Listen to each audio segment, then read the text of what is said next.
I would come home alone and I would look for the biggest, sharpest kitchen knife I could find because I was convinced on a fundamental level I was not safe. I'll never forget that first joint for the first time in my life.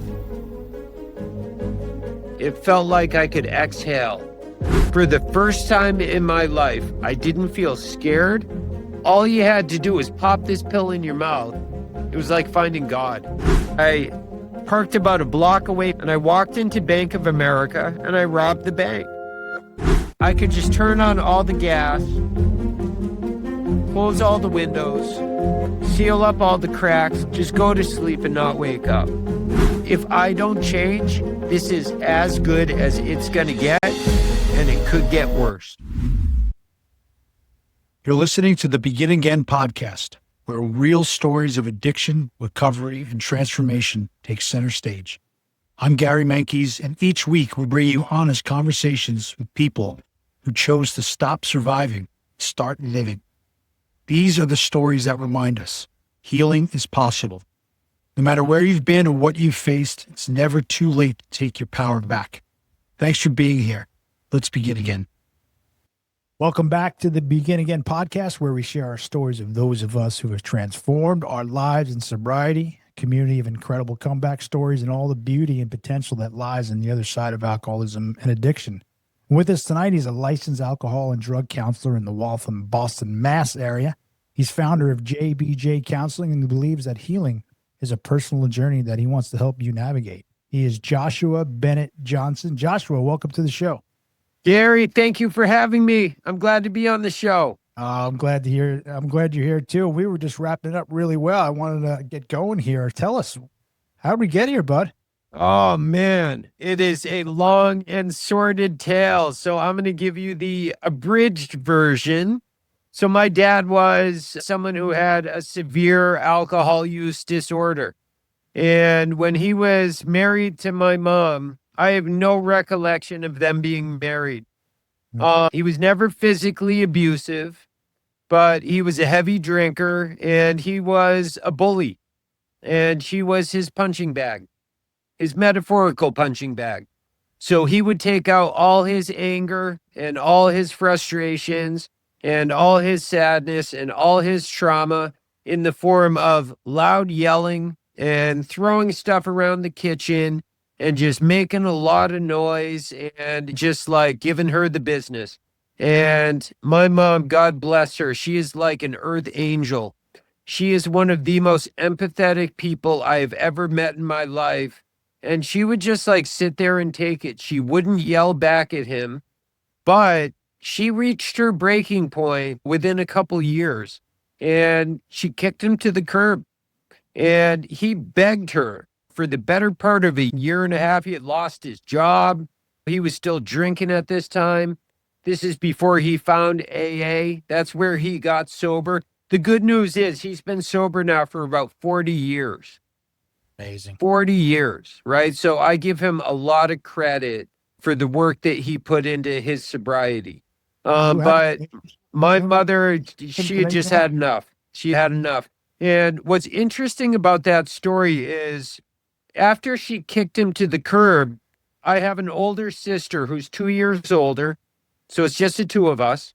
Mm-hmm. I was probably 3. She was probably 5 when they split for good. And suddenly, like, she needed to find a new place to live, a new job, 2 small kids in tow. Mm-hmm. He never gave her a penny in child support, right?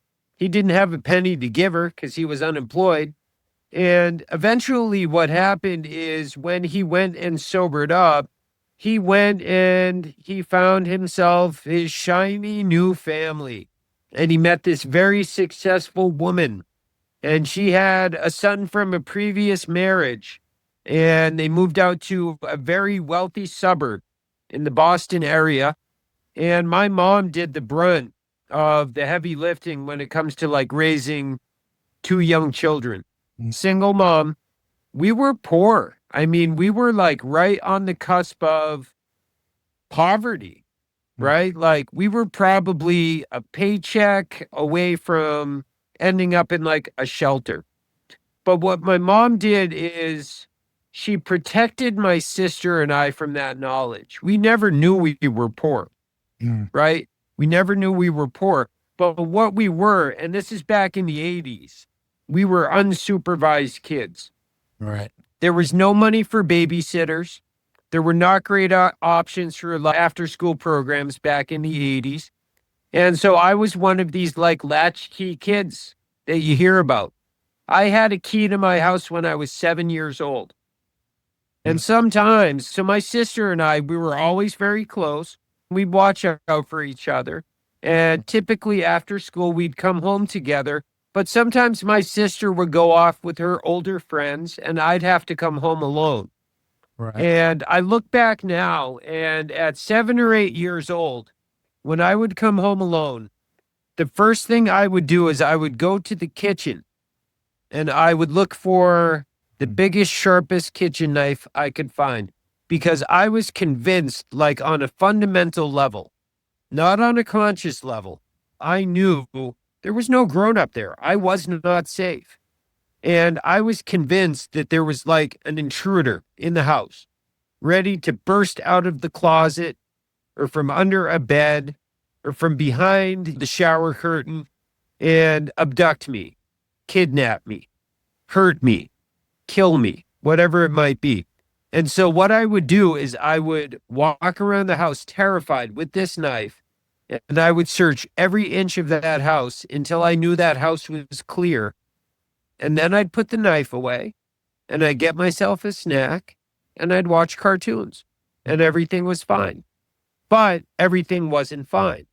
So I look back now with clarity, and what I see is the seeds were being sprinkled, those seeds being that of anxiety, depression, fear, generally described as trauma. I was a traumatized young man, not even a young man, a young child. And Josh, can I ask you one question? Can I ask yeah, you please do. trauma? I totally hear where you're coming from here. But was there events that led to that other than just being, and not to sugarcoat, I mean, a 7-year-old kid coming home being scared shitless, pardon my language, is traumatized enough. Were there any other events that, aside from being an astute little 7-year-old and a little street smart, watching out for yourself, was there any other events that perhaps exasperated them? You know what it was? I was exposed to things as a kid that, like, when you're 7, 8, 9, 10 years old, you shouldn't be exposed to.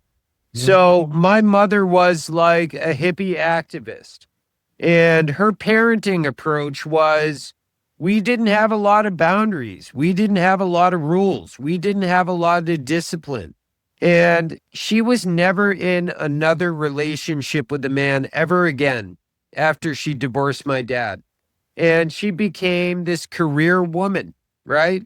So she worked at a local university, and she started off in a very low-level position.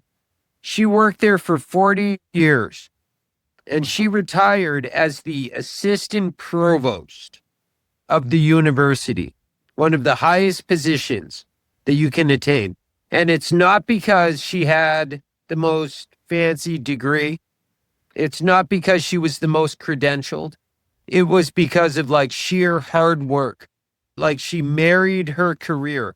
But what that meant was sometimes she was working like 15-hour days, and she would come home and she would light up a cigarette and she would sit at the kitchen table and she'd open up a paperback book, and you could have a full conversation with her and it was like she couldn't hear you. She was so burnt out. She was so depressed. She was so tired, right? And she was also the go-to person. Like when there was a crisis on campus with a student, they would call my mom. Wow. Because my mom, being one of the most empathetic, just kind-hearted, like wonderful people who, I mean, she's my hero. She really is my hero in this life. I wouldn't be here today if not for my mom. I'd be dead. I'd truly be dead. Tell us about Josh. Tell us about that. When did things start? I mean, I know you're young at this point, and I'm sure she instilled. I love to hear that she's your hero. God bless you. That's the beautiful thing. I was going to say, certainly instill work ethic. I see how hard you go at it, but Very much. fast forward a little bit if you could, and where things started when you started finding alcohol and substances. Well, what's also true is my hero also let me rent like The Exorcist from the video store when I was 10. So when we talk about like no boundaries, no rules, no discipline, that was just her That'll parenting give you enough approach, trauma, that movie. right? Right. It's like I was 10, but she was treating me like I was 18, and I wasn't 18. I was 10. I loved it. Like as a 10-year-old kid, who's not going to love that? It was like a house with no rule. But I smoked my first joint when I was 12. 12-year-olds are young. I have a 13-year-old daughter. She is young. Yep. That is young. It- And as an unsupervised kid, now back in the 80s, there were a lot of us. There were a lot of unsupervised kids. So we had a whole crew. And at 12 years old, like I was going to house parties, right? And I would just tell my mom, like, hey, I'm spending the night at Sean's house, right? And she would just take my word for it. And I'd be like at a house party with 18-year-old kids, right? This little 12-year-old Josh, 5 feet tall, this little pipsqueak. But I'll never forget that first joint that I smoked when it kicked in for the first time in my life. It felt like I could exhale. It was almost like a spiritual experience. For the first time in my life, I didn't feel scared. I didn't feel insecure. I didn't feel anxious. I didn't feel depressed. I was with all the people I loved best, like all my best friends. And I was also in this funny, hilarious stone cartoon land. And it was like, I found it. I finally found it. Like, it was like finding the key, right, to all this fear. Because when I look back now, I have a lot of compassion for little Josh, like that wounded inner child, right? Who still lives inside of me because he was just fear driven, right? Like I was always scared. I was scared of how people perceive me. I was scared of whether or not I was like wearing the right sneakers. I was scared because I was short for my age, right? I didn't have my growth spurt until I was like 17 years old. So I was scared of bigger kids. I was just scared of everything. I was scared of death. I was scared of illness. I was a hypochondriac. Like I was just like this big ball of fear and anxiety. And what I realized was like when I smoked that first joint, it all went away. It all went away. And so there, new seeds were planted, right? So this kid who was anxious suddenly found this thing. And I remember talking to my counselor when I went to treatment when I was 30 years old. I had seen the destruction that alcoholism had caused to my family, right? And my question was always like, why?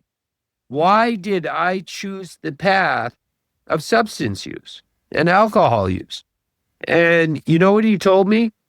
He said, you did it to survive. I didn't know what he meant then. I know what he means now. I did it to survive that fear, right? That overwhelming fear that was just like ruling me, right? When I took that drug, it all went away, and it didn't matter what drug it was.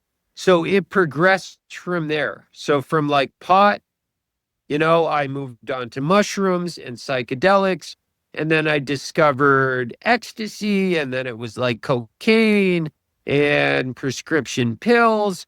And then it really started getting dark when I discovered OxyContin. So when I hit my 20s, that was the glory days of like OxyContin. That's when OxyContin hit the market. And if you do a little digging into how they marketed that drug, they told doctors this was a non-addictive, non-habit forming, safe alternative to traditional opiate therapies, right? Because it had this magic time release kind of like feature. Right. Now, let me tell you about this time release. All you had to do was pop this pill in your mouth, the time release would just melt in about 30 seconds. You spit the pill out, you dry it off with the tissue, and you have what is basically pharmaceutical grade heroin. Yeah. And I didn't even know what I was taking, but I knew when I sniffed that line of OxyContin for the first time, it was like finding God. It really was. It was like, I felt like Superman. How old were you, Josh, when you took that first line?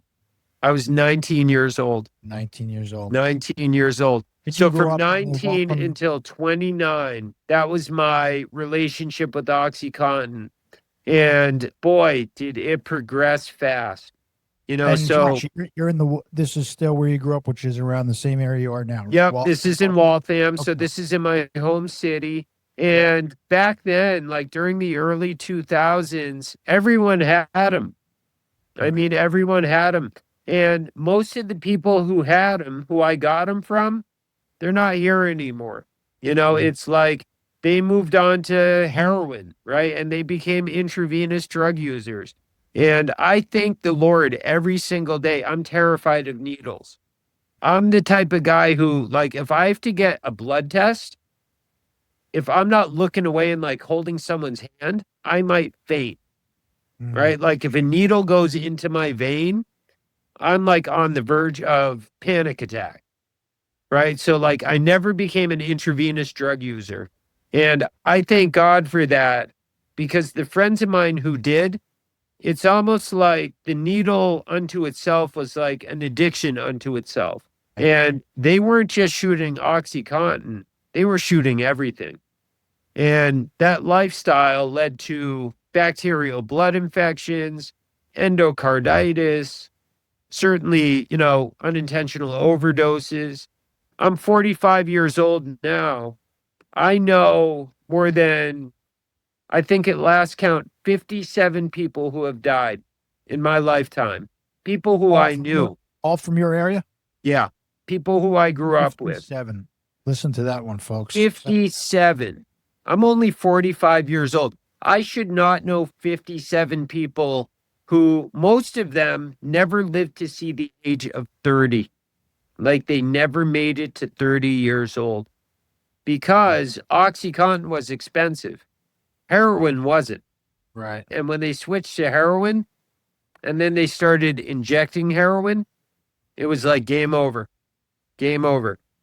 You know, Josh, you said so many important things there. You talked about the wounded inner child, which really jumped at me. And you talked about being fear driven. That was me also. I was also saw stuff that young 7, 8, 9-year-olds aren't supposed to see. But the wounded inner child and fear driven, I didn't realize that about me until I got into sobriety and recovery and started doing work. 100%. Until I got into therapy, like I didn't even know I was fear driven. Yeah. I had no clue because I was numb. I was numb for the better part of like 17 years on some, you know, it didn't matter what the substance was. Like I always had a substance in my bloodstream, whether it was OxyContin, cocaine, hallucinogens, pot, like it didn't matter what it was. I was like perpetually under the influence of something. And when you took that solution, that survival solution, that was my coping skill. Right. It was just like an illicit substance. And when you took that away from me, where did I find myself? I found myself not only in withdrawal because I was chemically dependent at that point, but I found myself right back into that, like that frightened child, like searching the house with the knife, convinced that there was this intruder who was going to jump out and attack me and hurt me and kidnap me. That wounded inner child. Like that was the guy who I had become. And at this point, I was 30 years old, right? 30 years old, going on 13. So like arrested development, like I was not emotionally mature at all. I might have been 30 in years, but like if you had met me back then, you would have felt like you were talking to a teenager. You know, and it was all me, take, gimme. You know, like I was selfish, I was self-centered, And really, it was like, I just didn't feel comfortable in my own skin. I was scared all the time. If you saw me kind of chuckling, I was chuckling because I say that all the time about myself. I say when I went into rehab in upstate New York and even in sobriety, like I was an adult in stature, but I was a scared little kid inside. Scared little kid. No, I didn't know it again until I started doing all that work on myself. But I'm relating so much to all the stuff that you're putting out here. You said you're 45 years old. And so you've been sober 16 years. So Yeah. last drink or drug. Where was there a rock bottom? Was there multiple rock bottoms? Oh, there was the rock bottom to end all rock bottoms. all right, So let's I go. hit Let's this hear it. crossroads. So I had convinced my mother, again, my earth angel, my hero, also my great enabler. She did enable me for a long time. But again, in her enabling, she also saved my life on many occasions. If not for her, if I wasn't dead, I'd be out on the streets. I'd be in jail. I'd be like God knows where. But I'd be in bad shape. And very likely I'd be dead. But what happened was this. She thought I was sober. I had gone into treatment. I was living in a sober house for a few months. And I convinced her to kind of set me up in this studio apartment. I was gainfully employed. I had a full-time job. I had a pretty good job. I was getting a pretty good paycheck. But I had relapsed. And I had only relapsed for, I don't know, about 2 or 3 weeks. But boy, that relapse was severe. And within that 2 or 3 weeks, I burned through every penny in my bank account to the point where my bank account was in the negative, and rent was due in about 2 days. I was about 700 in the negative. The people I was getting my OxyContin from, they weren't giving me like anything on the slide anymore because I owed them money, right? So it was like, you got to pay your debts and you got to pay up front. I was right on the verge of going into severe withdrawal. So I had 2 options. This was my crossroads. Option A, go to mom, get honest. Say, hey, mom, I relapsed. I'm using. I need to get back into treatment. Or option B, where can I get some money real fast and a large amount of it? And so what did I do? I picked option B. And on my lunch break, I was working in an office. All right. So I had an hour-long lunch break. This was on my lunch break. I drove my car and I parked about a block away from Bank of America. And I walked into Bank of America and I robbed the bank. I didn't bring a weapon. I passed a note. And it was all stuff like I had heard on TV and in the movies. Give me all the 50s, 100s, 20s, 10s, like no die packs, no bills off the bottom. Make sure you don't hit any like silent alarms or just all this crap, right? This was in the message. This was in the message you're passing on? Yeah. So this is in the note, and I made sure I got the note back. And they handed me this big fat envelope full of money, and I was out of there in like 45 seconds. And I'll never forget, I was like jogging to my car. I didn't want to draw too much attention. So I was parked about a block away. And I remember glancing over my shoulder and I saw this crowd of people gathering in the vestibule of the bank to try to get a look at this guy who just robbed that bank, me, right? Maybe get a look at my license plate number. I jumped in the car. I lived about 2 blocks from the bank. I hit the accelerator as hard as I could, ran a red light, pulled into my dingy little studio apartment parking lot, ran into the house, and threw this pile of money onto the bed, thinking I had committed the crime of the century. Now, here's the thing. I grew up in this city. I know about 7 people who I went to school with who work on the police force. I did not do anything to disguise myself. These banks have really good camera technology. You take one look at that picture and it's like, that is definitely Josh. And what I realize now is I blazed this trail that spelled out the word in huge capital letters, help. Help me, help me. And I made off with a pretty good portion of money. That money was gone in 4 or 5 days. Their investigation only took about 4 or 5 days. And I'll never forget this. I didn't know when they were coming, but I knew they were coming. I knew it was only a matter of time. They had served a search warrant. They had confiscated my computer. They did. Okay. Yeah, I wasn't home that day, but I came home to an apartment that was just trash, right? It was trash. And I was the only suspect. It was obvious that I had robbed that bank, right? I didn't do a lot to cover my tracks. This was not the crime of the century. And so I knew they were coming. And from this studio apartment, so this is the night before I got arrested. I didn't know they were coming the next day. But from my bed, it was getting close to bedtime. I was running low on drugs, but I wasn't quite out yet. I had enough for the morning, and then I was going to be out, right? I was going to be back in the same predicament as I was just a week previous. And I remember looking at my stove. I had a gas stove. And for about 10 minutes, I had this internal dialogue. And I thought to myself, I could just turn on all the gas, close all the windows, seal up all the cracks like in the doorways, just go to sleep and not wake up. And that can be the end of my story at 29 years old. And I didn't have like any epiphanies or like revelations or like that moment of clarity that you hear about. I just fell asleep. And I woke up the next day, did my drugs, took a shower, got dressed, went to work. And in my office building, we had these big glass windows. And I remember it was like getting close to lunchtime.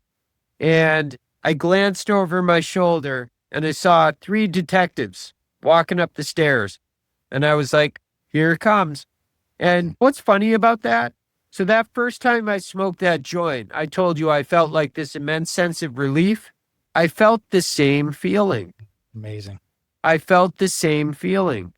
I wasn't scared. It was like, finally, this can stop, right? Like I'm going to be stopped. And my biggest fear, I'm no tough guy. My biggest fear was being in jail, right? Like I was terrified to go to jail. And I knew I was going to jail.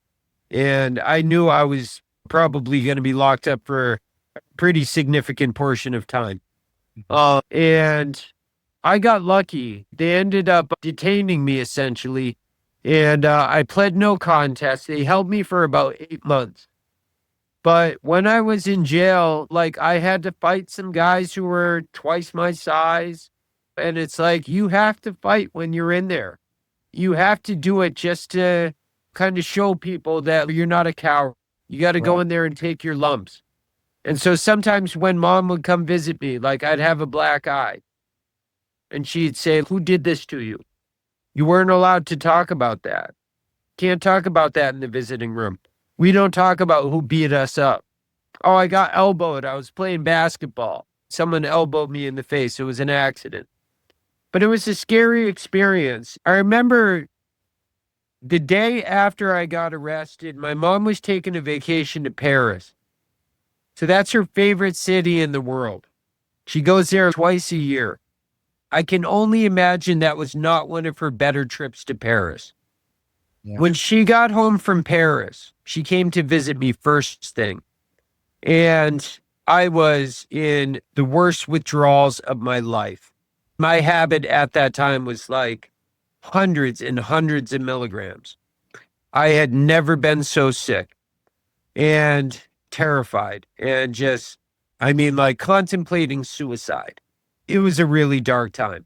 And so I went down to the visiting area and it's really loud and it's the glass partition and you talk to your visitor on the phone.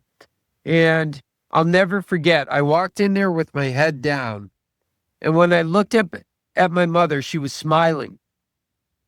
And she was smiling because she was trying to comfort me because she knew how much pain I was in. She knew how scared I was. She knew how sick I was. But as a mother, she was trying to comfort me. But I looked in her eyes, and her eyes betrayed her smile. I could see in her eyes she was shattered. She was broken.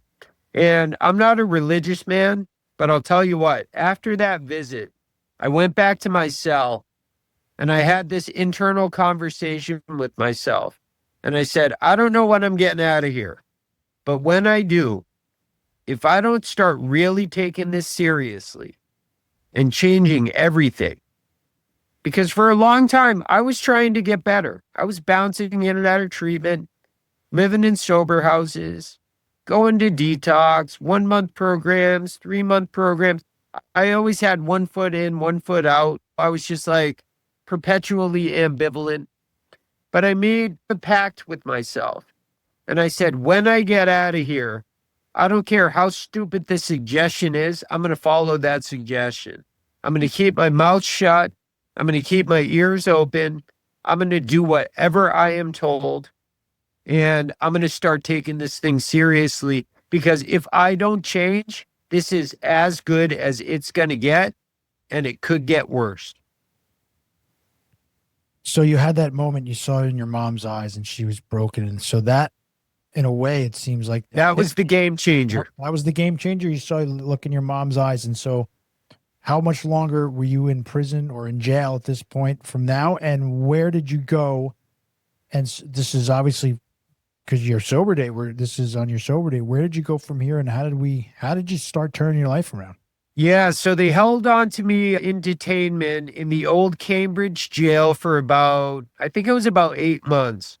And I'll tell you this, if my skin was a couple shades darker, I might still be in jail based on the severity of my crime. I had my family in the courtroom. My girlfriend at the time, she was in the courtroom. I had a really good attorney, and I had a really progressive judge. And even though I had a criminal record, the judge agreed and the DA agreed, let's give this kid a shot. This kid has obviously a very severe substance use issue. We're going to mandate him to long-term treatment. He's going to be on probation for a very long time, 5 years. We're talking 5 years supervised probation, where it's like they come do house visits, knock, they'll walk in your house and they'll look around and make sure like nothing uncouth is going on like inside the house. 5 years. And I'll tell you what, that judge told me, he said, if you mess up once, I'm going to put you away for at least 3 to 5 years. This is your one shot. And I said, yes, Your Honor, I understand. And I was released that day. It was right around Thanksgiving. And I ended up in this great treatment program. And I stayed in that treatment program for 7 months. Wow. 7 months. So I lived there. Where was the program? So it's called North Cottage. And it's located in southeastern Massachusetts. And it's like the best program. It's like the best kept secret as far as state funded programs, because I didn't have private insurance at that time. Obamacare didn't exist. I wasn't on my parents' insurance anymore. And they got me connected with Mass Health, and Mass Health covered the bill. So treatment didn't cost my family anything. I ate all my meals there. I slept there. They gave me a roof over my head. I was in groups all day. I went to the gym every day, so I got myself physically healthy again. I had never been to a gym. I was 30 years old. That was my first time ever walking into a gym. And I started working out and I started getting in shape, right? And it was mandatory that you go to 12-step meetings. So every single night we had to go to a 12-step meeting. And it was mandatory that you get a sponsor. And it was mandatory that you go through step work. And I took it very seriously. And I was very, very choosy about who I allowed into my inner orbit, because I met a lot of guys there. It was a big campus. It's probably about 150 guys on that campus. divided into 4 buildings. Hey, everyone, quick break to tell you about Recover. That's RCVR. If you're on this journey of recovery, you already know it's not just about quitting. It's about rebuilding. It's about self-discovery and reclaiming your best life. That's exactly why I created Recover, a lifestyle brand built for us, by us, those who have walked through the fire and come out stronger. Head over to recoverbrand.com. That's RCVRbrand.com to grab your Recover gear. We wear it as a daily reminder that you're not alone and that your story is just beginning. And because you're part of this community, use Recover20 for 20% off your first order. And wear your story, share the message, and end the stigma. Now back to the show. And a lot of guys there, they were not taking recovery seriously. But there was a handful that were. And those are the people who I observed and identified. And I was like, I'm going to get to know those people. Right. And I'm going to try to establish like some sort of connection or friendship with those people. Even if they're not my favorite people, I could feel it energetically, like they were there for the right reasons. They were really trying to rebuild their lives, find their healthier selves, find their recovery. And I'll tell you what, that's where I met Larry. And Larry was my primary counselor. And he became like a father figure to me. He was more than just a counselor. He was a friend. He was a mentor. He was a father figure.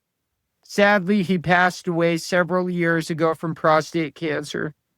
But I'll tell you, one of the last conversations I had with him, and I'm also a published journalist. I wrote an article about this. And when he was dying, I went to go visit him. And he took me by the hand. And he was famous for never breaking eye contact. But he had such warm, loving eyes. Like he was one of the most loving men that I've ever met in my life. This was the father I always needed. The male role model. The guy who taught me about that wounded inner child. The guy who helped me with my trauma. It wasn't even about drugs and alcohol. Larry taught me how to be a better person.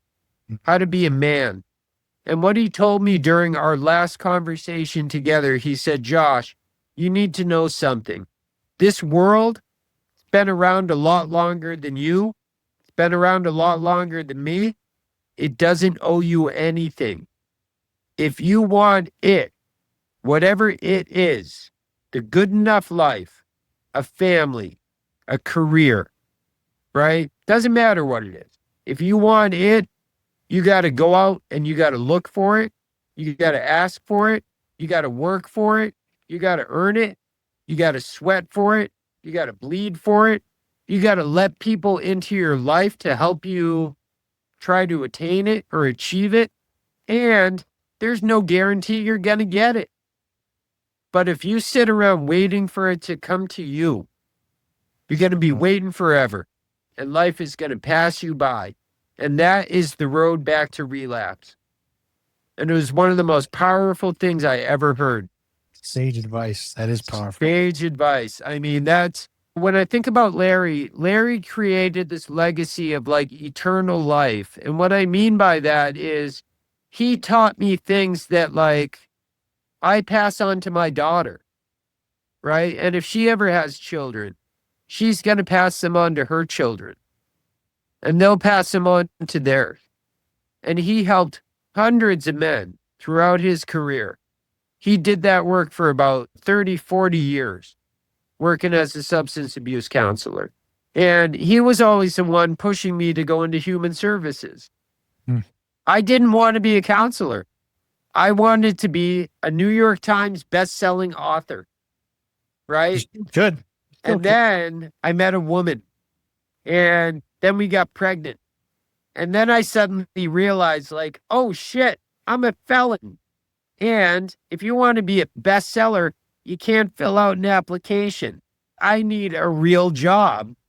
Maybe I'll give this counseling thing a try. Larry's voice was the first voice that popped up into my head because he always used to tell me, he said, Josh, you have something that like can't be taught.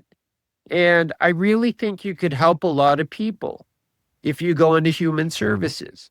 Like you have something. right? Something that can't be like learned from a book. You have this like energetic thing. And I've been doing this work now for 14 years. And I can truly say unequivocally, I've had a lot of jobs in my adult life.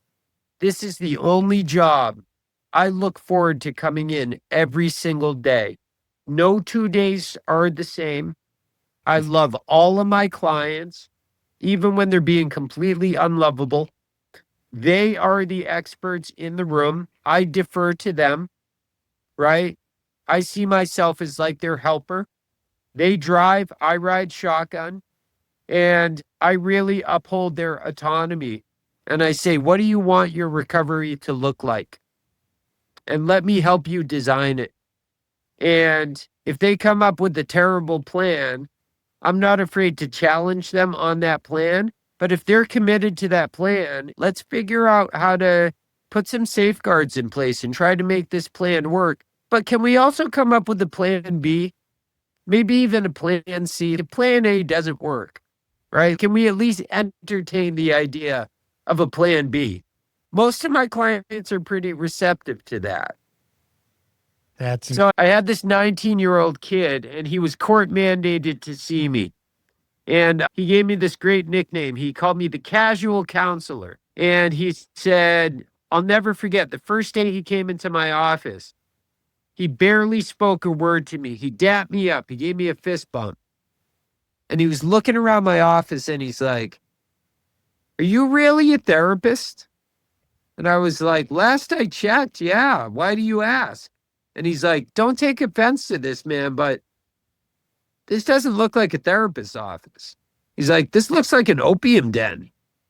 And I'm like, I guess I'll take that as a compliment, but bad news. There's no opium available, right? And he's like, nah, man, this looks like someone's living room.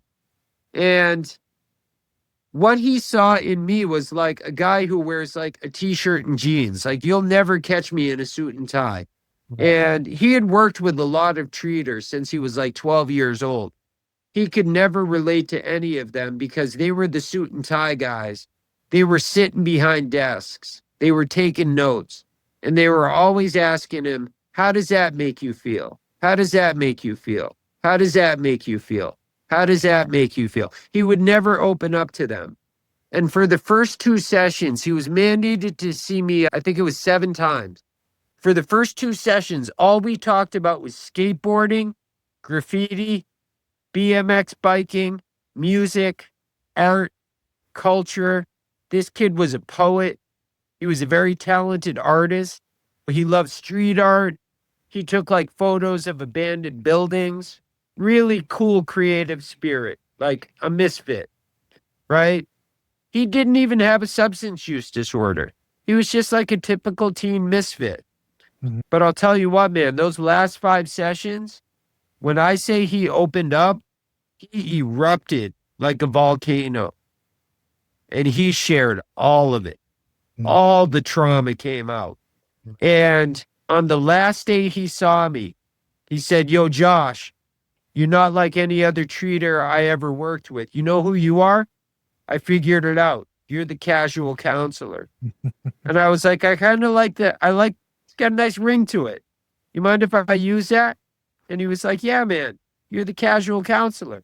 And here's the thing. I don't take this work casually. This is life and death work. Right. But what I realized in that moment was because I dress like him and because like we listened to some of the same artists and we were both into skateboarding and BMX bikes, I was more relatable to him, right?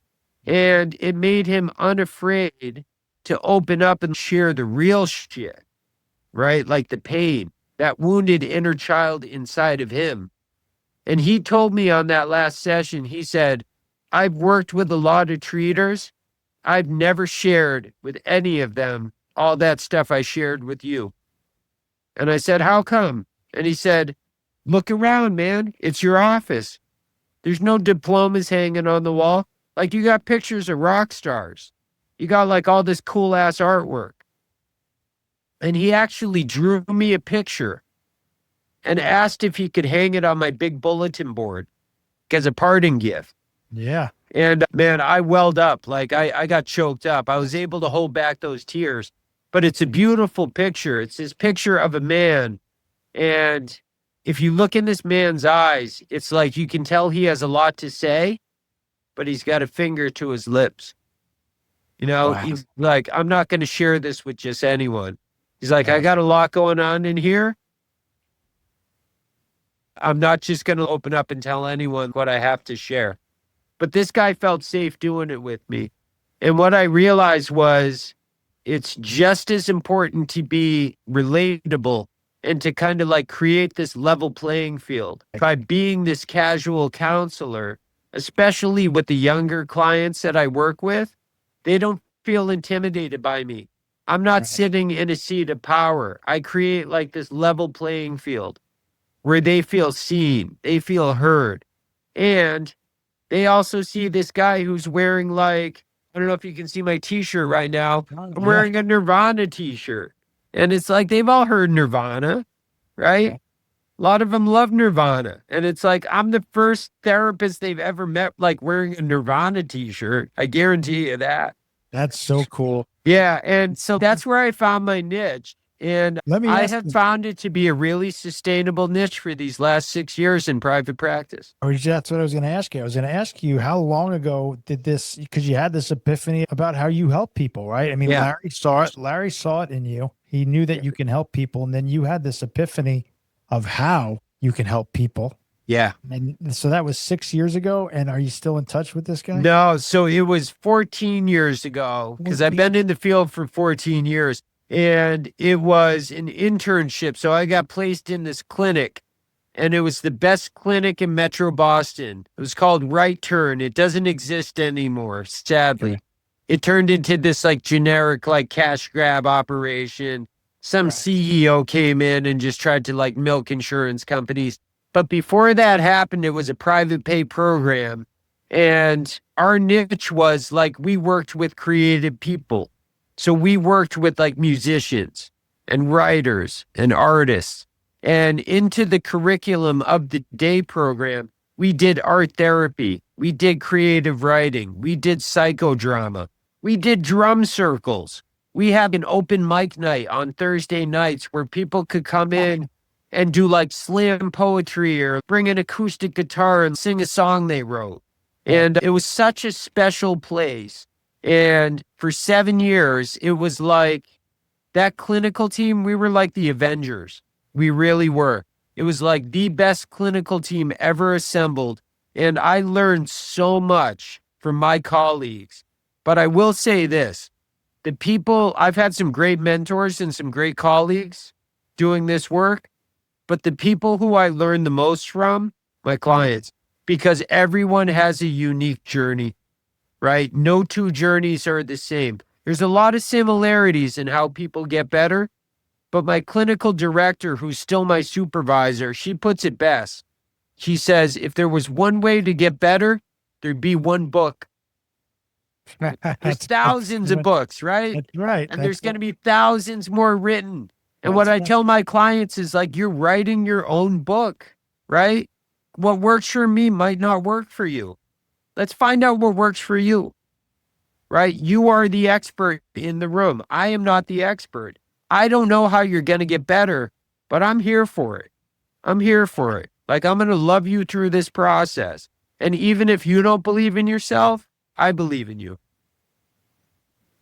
I was going to ask you on that topic, was Larry first person that believed in Josh? Yes.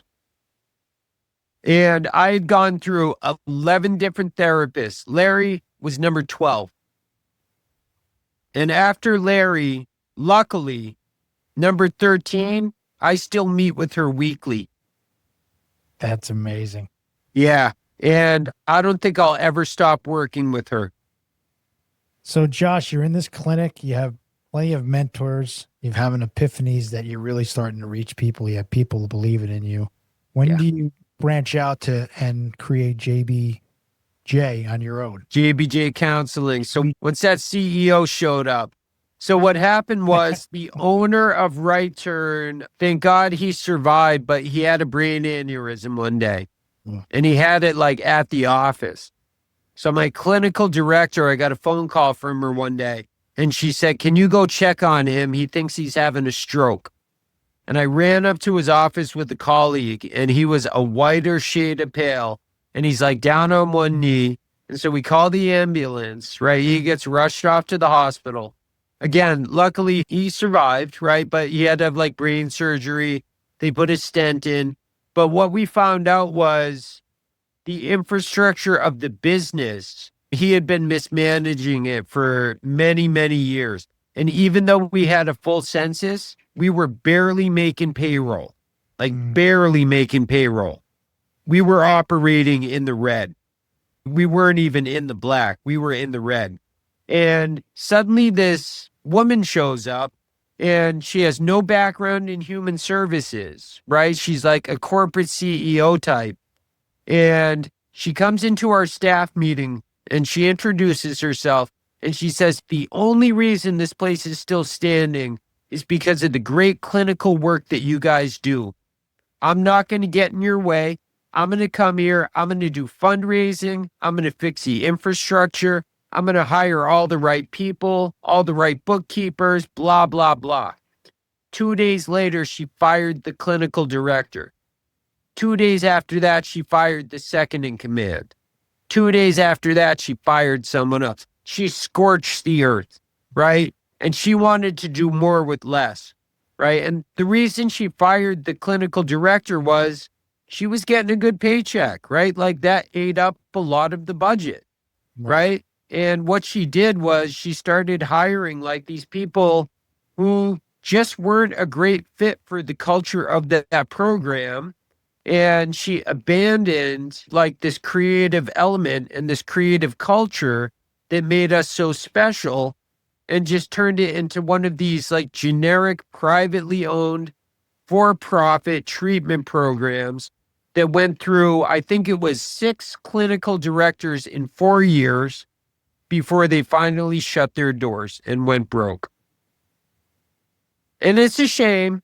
But you know what? I look back in gratitude because I was there during the glory years. You know, like I look back with gratitude and warmth that like, that's where I got to cut my teeth. That's where I got to learn how to be a clinician. That's where I got to learn how to facilitate groups. That's where I got to learn how to uphold client autonomy and like allow them to be the expert and learn from them, and not tell them how to get better, but to ask them, how do you think you should get better? Right? Like, how do you want to approach this recovery thing? And I'm so lucky I got to work with those people. And the good news is, even though we all got fired in the end, everyone landed safely. And most of them like started private practices. My clinical director, she works for a local high school. She does wonderful work with their students, and we all keep in touch. It's like we're still a team. We're just like, we're not a team that works in the same building anymore. And I miss that. But I'm also connected with another program. So I do some group work too on Monday nights at a program that's near my office. And so I do 2 groups a night on Monday nights. So now I have like a team again, and I love doing groups. I love doing group work. I've always been good at it. And it's nice to be like in the midst of a team again. I just completed my 2nd week there. That's amazing. That is. Yeah, because private practice, I'll tell you what, it's great because it's flexible. The money's good. You can set your own schedule. You don't have anyone breathing down your back. I don't work with insurance companies because they're corrupt as fuck, right? Like I don't want anything to do with them. I essentially let my clients like set their own rates. I don't want help to be cost prohibitive. I did not get into this business to get rich. I got into this business to help people get better. And it's been a sustainable model for 6 years. But I got to tell you this, it gets lonely.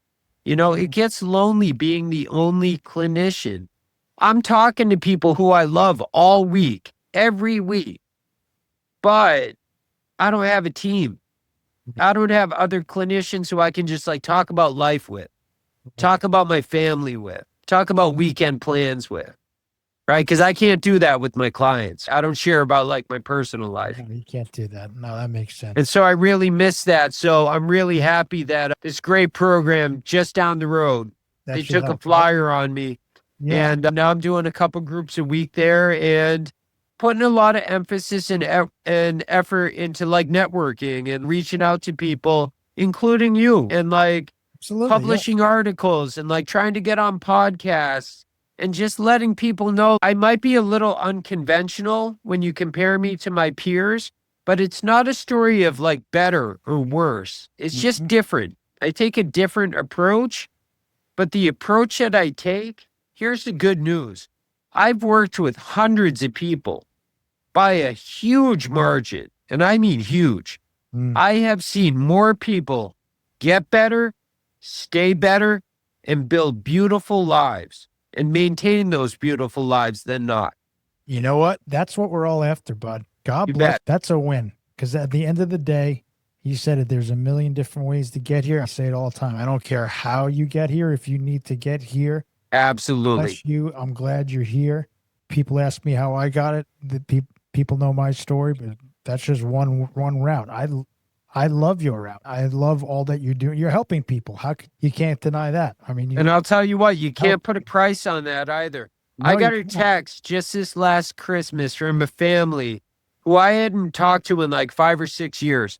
And they said, "Merry Christmas. We're thinking of you today because we're sitting here with our son and he's been healthy for the last like 5 or 6 years. And if not for you, I don't know if he'd be here with us today. And we can't thank you enough." And I turned into an absolute puddle. I had to like leave the room because like I was just like, the tears were just streaming down my face. And it's like, you can't put a dollar value on that, No, you can't. That's right? a whole puddle of tears. That's a It's pound. like he did the work, right? Like he did the work, but like I was there to assist him and like be his helper and be his ally and love him through this process, like when he couldn't love himself, until he got to the point where he started to buy in and he started to believe in himself and he found his self-confidence and he found his self-efficacy and he started taking more risks, right? And he started going out there and earning that good life like Larry used to talk about. And he built it. And he built it. And now he owns his own business. And he's engaged to be married. And they bought their first house. And now they're trying to have a baby. And if you could have met this guy 10 years ago, I didn't think he was going to make it. Right. Like he was so broken. He couldn't even make eye contact with me. And now when you see this guy, it's like, man, you are solid. You are solid. Well, bud, you're doing amazing work. I appreciate it, man. So, and I mean that from the bottom of my heart. I'm so Thank you. grateful that you did reach out, and I'm so grateful that we connected like this. Tell our audience, please, where can we go find you and where can we follow you and all the good stuff? We'll put it all in the show notes, but please. I love it. So my website, www.jbj-counseling. Now, a lot of people spell counseling wrong, so I'm going to spell it.